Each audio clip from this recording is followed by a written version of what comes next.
My name is Jim Simon, and I am the Director of Sustainability at Gonzaga University.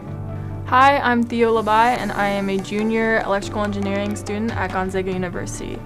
I am also the president of Gonzaga Sustainable Energy. So recently at the Office of Sustainability, we installed a battery, and this project is really exciting for me because it's something that I want to do with my career. I want to work with renewable energy in the future, and just having this hands-on experience with technology that I normally would not have access to is just super exciting for me. The solar panel project really got its start during the first Zags Give Day back in 2018.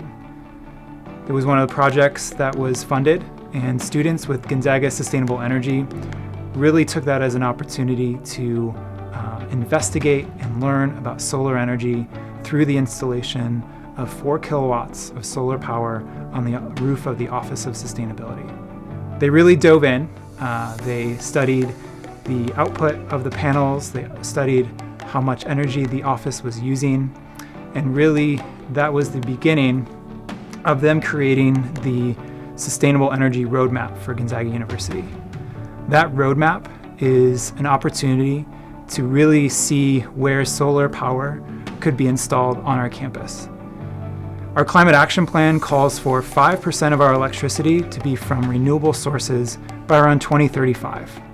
The solar roadmap is a really great opportunity to get us headed down that path. After the students really understood the solar panels on the roof of the Sustainability Office, they applied for the Student Green Fund to receive funding for a battery that would collect the power from the panels on the roof and store it so that it could be used later when the sun wasn't shining.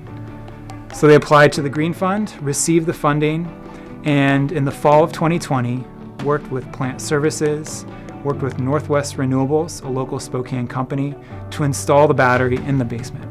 In order to prepare for the battery to come on campus, we had to do a lot of research. We had to know what kind of battery we wanted, what size it was going to be, and what we were going to do with it.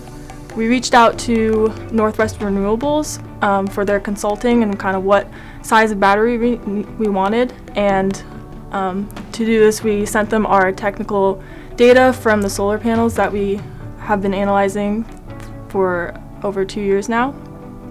We also researched several different operational strategies for the battery to kind of predict what we wanted to do with it and what strategies we wanted to use when it was actually installed.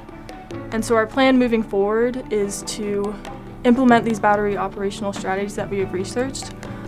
What's really cool about the battery that we got, the company, Sonnen, gave us access to certain platforms on the battery that most people don't have access to.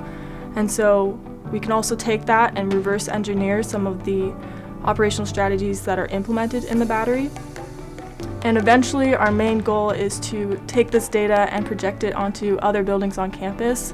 Overall, this is just going to be a huge learning opportunity for not just me, but for students in the future. And it allows for not just within our club, but potential senior design projects or research with professors. Just really exciting opportunities for people that want to apply this into their careers in the future. One of my favorite stories about the battery is when there was an unplanned outage with our utility. And instead of having to go home and continue working from home for the day, one of our Plant Services electricians came by and set up the battery so that it could last through the outage.